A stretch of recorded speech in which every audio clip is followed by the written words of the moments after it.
Hello, everyone. Day one BlizzCon in the books. I had a lot more fun than I expected, and I was able to be there for the opening ceremony, which was honestly a pretty cool experience. Lots of energy in that room.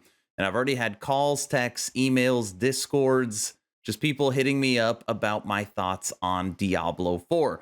So I thought, even though I'm a little tired, even though my feet hurt, let's make a quick D4 video from my room here at Anaheim just to talk through some D4. Now, everything we thought they were going to say, they told us, just not in a lot of detail. So really all we got was confirmation on a new class and a new expansion. You'll see all that in this video, just not a ton of details. But there was some other things that were not expected that we are getting, and we're going to talk through some of that pretty quickly. This should be a fairly short video. So what we're going to do is I've got little points on these videos that showcase what I thought was important, and we will talk through all of them, starting with itemization. Listen to this. There's still lots of work to be done with reworking itemization. In fact, it's one of our highest priorities. But this, along with upgrades to some of our unique items, is a great first step. So please keep that feedback coming. Okay.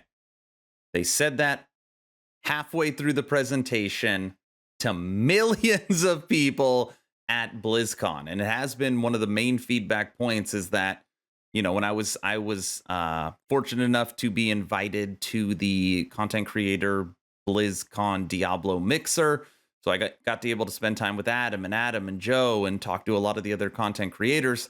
And itemization is a huge problem. If I am a bleed build, I should be speccing into bleed, affix, but core and ailment and damage to close, it all falls under the same bucket.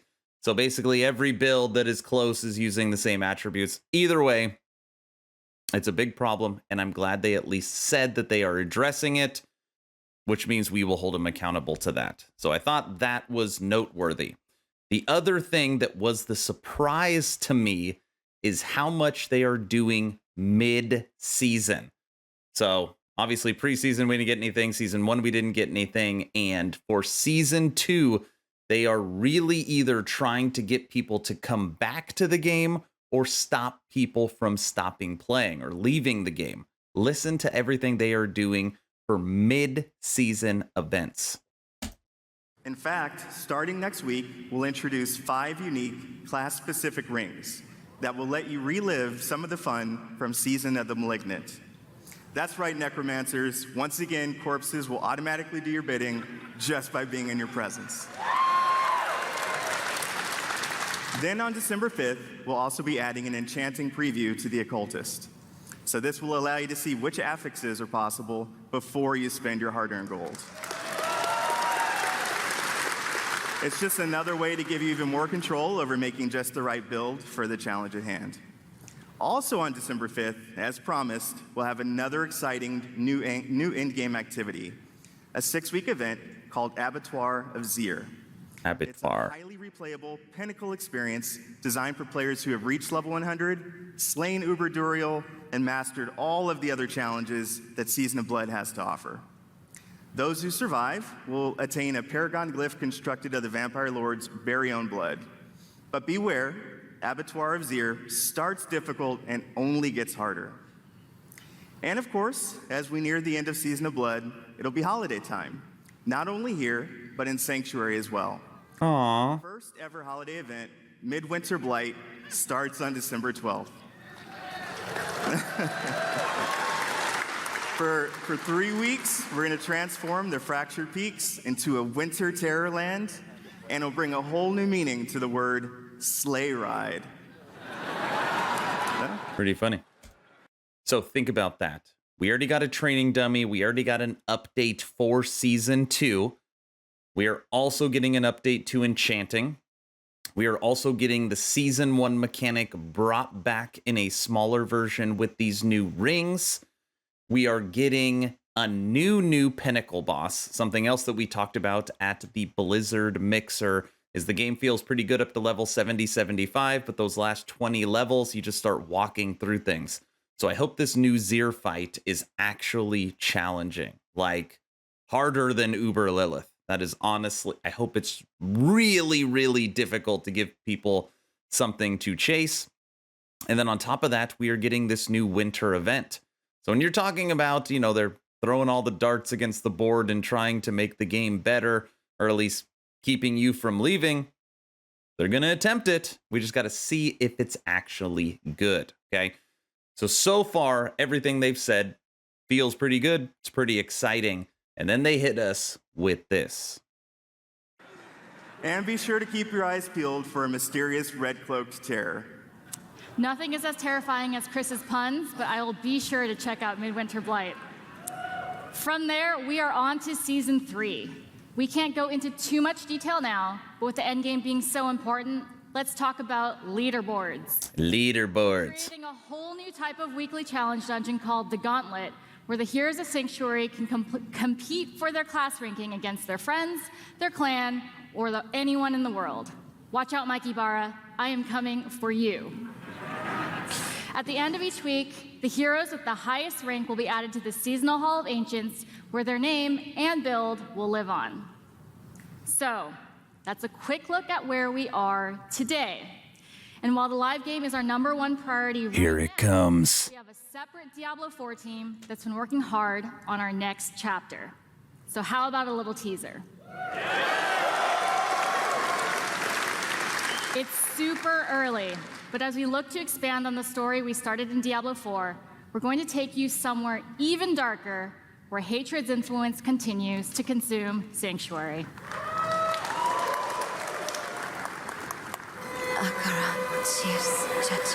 We have each played a part in what has happened here.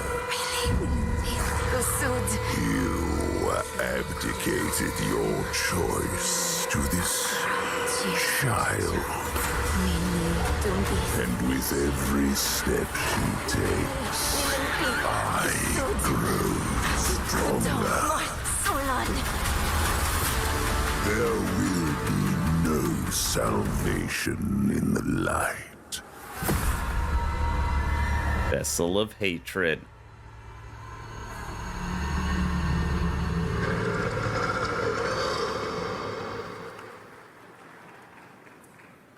Vessel of Hatred is Diablo 4's first expansion. Look at that green.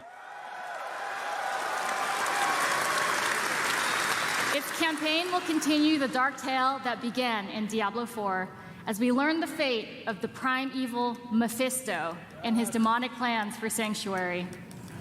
To do that, we'll be visiting a region new to Diablo 4 and a fan favorite from Diablo 2. The lush jungles known to outsiders as Torajan, but known by the locals as Nahantu. With this new story set in a mysterious new region comes new ways to play, new evils to vanquish, and, of course, a completely new class never seen before in the Diablo universe. There it is.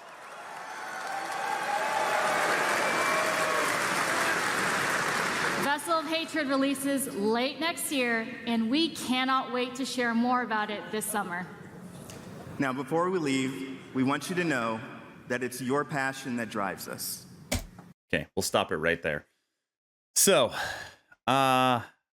everyone said it was going to be Mephisto. It was Mephisto. Everyone said we're getting a new class, which we are, but they don't tell us anything about the class, and they basically don't tell us anything about the expansion because they say it's early and we're getting it a year from now.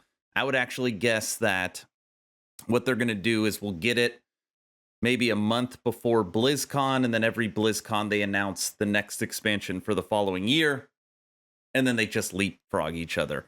So I wish we got more info. Honestly, I just wish they told us what the new class was. That was really what I was looking for, even if it was the new class, the blah, and there was just a singular picture of it. That would have been great, because now it's just everyone's going to be trying to figure out what it is. And I know it's already been leaked, but an official statement would have been awesome. So all in all, D4, obviously rough start. A lot of people are still waiting for a lot of quality of life features and Endgame, but you can show that they're not abandoning this. They're not moving on to D5. Like, they are going to continue to expand this game, and likely it's going to get a whole lot better.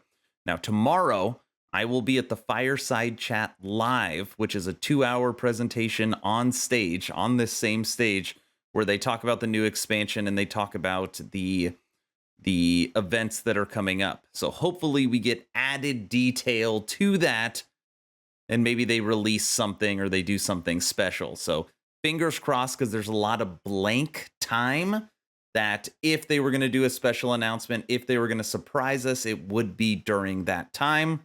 So we're going to have to wait and see. But those are my overall thoughts.